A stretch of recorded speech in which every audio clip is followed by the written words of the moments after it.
What's going on, everybody, and welcome back to the channel. In today's episode, we're going to be putting in some work on the jet skis. First time kind of doing this. Wish me luck.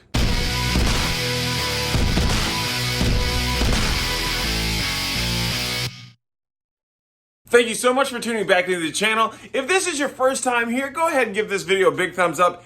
Go ahead and subscribe to the channel and hit the bell notification so you don't miss any of the stuff that comes up. You will not regret it. We do some fun stuff here, just like we're getting ready to do today. Now, I'm not normally a water person. I can't swim. I try and stay my black ass out the water. But guess what? We decided to change things up and get some jet skis, and I have been having a great time with it.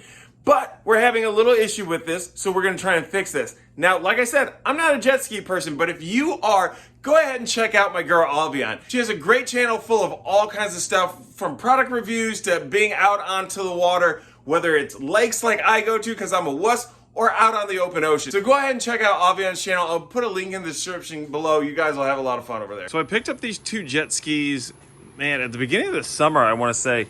This one right here is a 2003 GTX Sea Doo, and this one over here is a 2000, somewhere around there, Sea Doo GTX DI.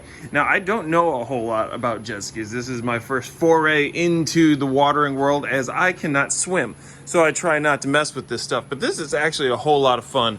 When we got these, this one here, I think, has probably about 100 hours on it. That one over there had less than 100 hours on it. And we've been enjoying them. We've had quite a bit of fun with these jet skis, taking them out.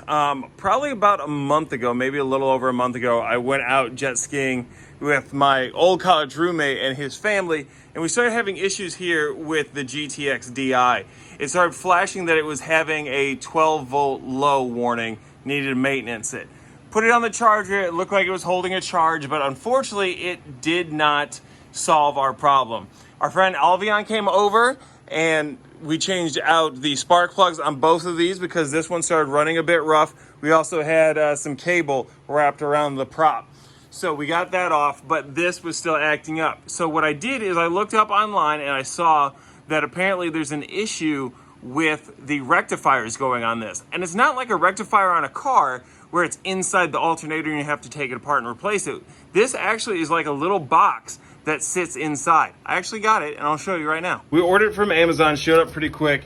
Here's the piece right here, voltage regulator. So if we pop this thing here open, ooh, I'm doing an unboxing, this is awesome.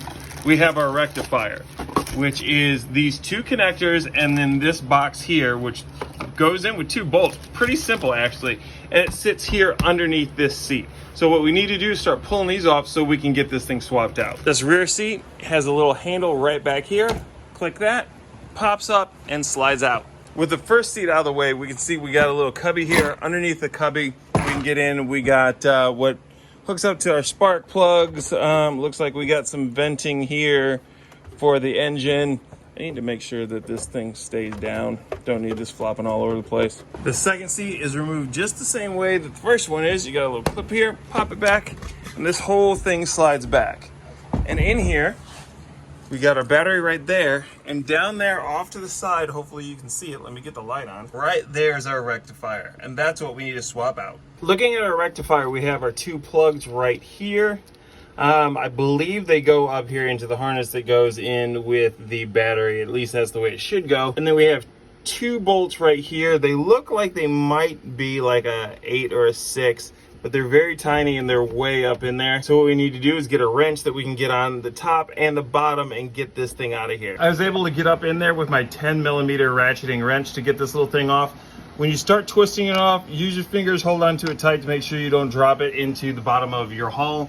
And then this just slid forward, and I'm gonna have to slide it out from underneath the bolt. It looks like it's not held in place by both bolts the same way it looks like it is over on the GTX. Here's the old one, here's the new one. This one looks a little bit bigger, a little bit beefier than this one. Hopefully it works better. The bottom bolt was through the hole, but there wasn't a nut on it. My assumption is because it seems like it'd be very, very hard to get your hands up underneath there to get a nut onto this. We're gonna go ahead and put it back in the way this one was, But if we're able to get our hands up in there to get a nut on it, we'll try and do that as well. What I'm gonna have to do is I'm gonna have to take out this air box, which is normally the recommended way to get to all this anyway. That way you can get to the bottom bolts and whatnot. So what we're gonna have to do is remove this tray. Then we're going to take these, I believe they're 10s.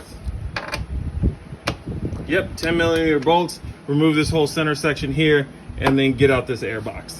With those 4 bolts removed, this thing should lift up and out. All right, there's that. Don't want to lose that because that's also where our seat attaches to. Then the bottom tray, which has got apparently, oh, part of the air box on there. Okay, look at that. Yeah, that holds our nuts that the bolts go into. Put that off to the side, right? Yeah. And then now we got a nice, good look at the entire engine area. So what we're gonna do next is we are going to, we're gonna remove this little 10mm here as well, which gets out the rest of the air box. So we'll be able to get down in there, reach what we need. We got that nut and bolt out as well. So try not to, just like the other one, be very careful and try not to drop that nut, because as you can see, there's a lot of space for it to fall down into, and part of it is down underneath the engine. So now that that is out, we should be able to pull that out, but there's still more. Where do you come off from? Oh, there's a little thing here. If you can see it down in there. You need to pull this. Okay. Then flip that. Yeah, wow, there we go. Airbox out. Yeah. Hold on, hold on. All right, airbox out. Set that, right, yeah. And try not to lose that pin. Should be able to see now because I can get the phone in here, but that freed up quite a bit of space for us to be able to get down in here and get onto this nut and be able to tighten it down. And because of that, we'll also be able to get to the bottom nut, so we just need to find something that'll fit. So what I did was I took one of the nuts from the back of the airbox and I put it down on the bottom here because I assumed it would fit since it was also a 10mm. The reason I stole it from there is because the bolt from the airbox is completely out. So I can take it over to my whole big container that I have over there full of random nuts and see if one will fit, versus trying to carry nuts over to this and see if each random one will fit this thing. And then what we could do is we can go ahead and just start connecting up our little connectors here, make sure everything fits the way it needs to, and then we can get the airbox back in here. Okay, both of those fit in there and they appear to be doing good. So what we'll do is we'll get everything back up in here and then get this battery on a charger. We also need to put that GTX over there onto a charger because that one's battery went dead. Not from a rectifier, at least I hope. That one went dead from sitting too long. Got the airbox back up in there and got everything bolted down.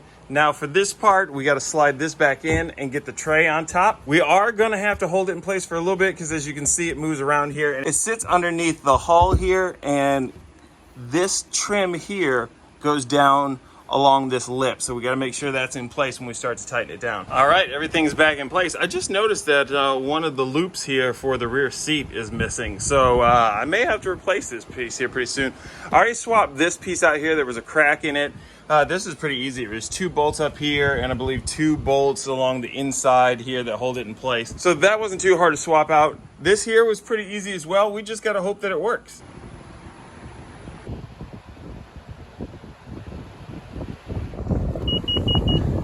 Out here on the water, we did get the new battery for the blue GTX, so it is working fine. As you can hear, mine's beeping a little bit and it's giving me a maintenance code.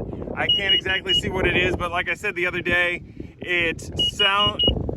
it was saying oil, so I'm gonna assume that's what it still is. I did put some oil in there, but it only beeps when I'm taking off or when the jet ski is at an angle. So I'm gonna go ahead and assume that it's just low. Yeah?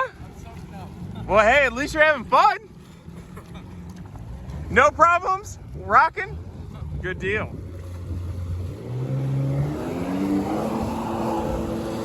So I don't know if I'll come back out onto the lake before I post this video, but just know that everything did work and I'm not getting the 12 volt main anymore, or 12 volt low. So the rectifier did fix things. I just need to put a little bit of oil in here and this thing's gonna be ready to rock. So thank you guys so much for tuning into this episode. If you haven't already, go ahead, like, subscribe, hit those bell notifications so you can see more awesome content from us here at GSSG. And like I said, if you guys are really into jet skis, go check out my girl Alvean. I'll put a link in the description to her channel.